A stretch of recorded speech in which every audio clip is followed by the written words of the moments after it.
से आए साथी। मड़वा नाचने में पीला पीला हो गया। खाली हो जाए पे बलौदा बाजार से पहुँचे हमारे अतिथिगण पीला पीला हो गए और ये भिलाई से पहुँचे हमारे भाटा खैरागढ़। वीडियो नहीं मिले। ये भाई अब हमारे कैमरा संभालेंगे। चलो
Five minutes later. अभी वजह से बारात और बारात में मुंह हो गए लाल और हम ज्यादा नाच रहे हैं दीदी का बहुत लाल लाल लाल बाल लाल बाल हमार मौसी हमार बुआ है एकदम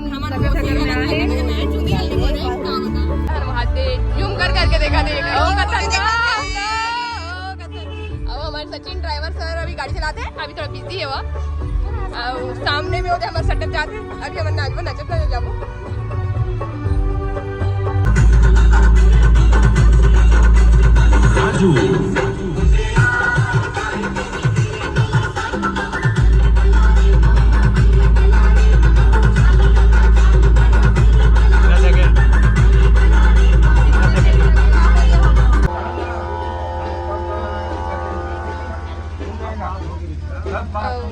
पापा मंदिर गोल बात चले एक बार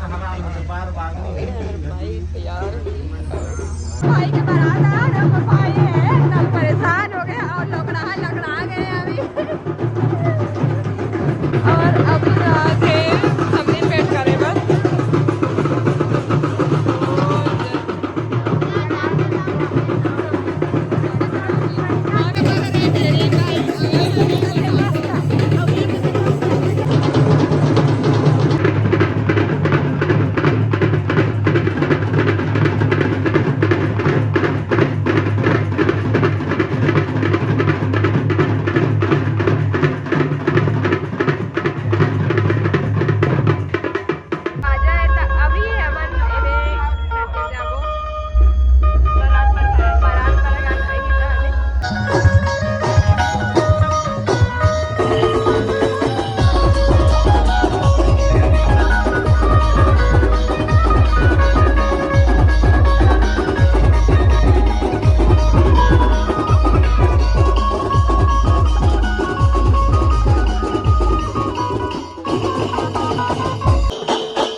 पहले काकू से मिलवात हूँ और बहन से, फिर आगे मैं ब्लॉग में हाँ जय जोहार संगवारी हो तो ए आए भिलाई ले ता तो नहीं कुछ नहीं है, मैं भुला गया। मामा के बेटा के बिहाव है तो मैं बिहाव में आए हो। आप मन झलक जरूर आहू। आई आहू का यार सिरागे यार तभी हम चलते ना, मन का कलाकारी करे नाच के दिखाए पर, तब तक से बने हमारे ब्लॉग में। तो चलो चलते हैं, देखते हैं हमारी मेहनत। तो तारम परिवार हार्दिक स्वागत करता है आपका, ठीक है। तो सब चरोबर हो गए, ये पानी में धुल के काली कार की अब्बड़ पानी गिरी से। और देखिए मौसम का कोई ठिकाना नहीं है, आज ही पानी गिर सकते, एक कोई भरोसा नहीं है। और हमारे घर के मड़वा अब ये डाहना थे पुरु, अब आज बहुत काम करे हैं, ठीक है, बहुत ज्यादा काम करे हैं। कैसे मोर भाई है भाई देखा था अब ओकर भाई करके भारी सपोर्ट करा था, कैसे नहीं करबो काबर कर में हमार भाई सपोर्ट करता से हैं। का करो भाई तुम्हारे भाई देख इना कभी भी मिलते ना तो मोर से झगड़ा करते छे, सुने एक और पता है एकर खालो नहीं पचे, बिना झगड़ा करे एकर खालो नहीं पचे, ले बतात हूं। आओ मारा तरी से पीछू डाल ले, ये मोला मारा तरी से। अब हम लोग यहां इससे मार, हाइट देख के बात करिए मैडम। नहीं हाइट कम फाइट ज्यादा। हाइट देख के बात करिए। हाइट नहीं ये देखना हमेशा लड़ते चलते का बताओ संगवारी हो, एक चक्कर में परेशान हो गए हो, कैसे चलत बीच हम तो सुने तुम नहीं जाने।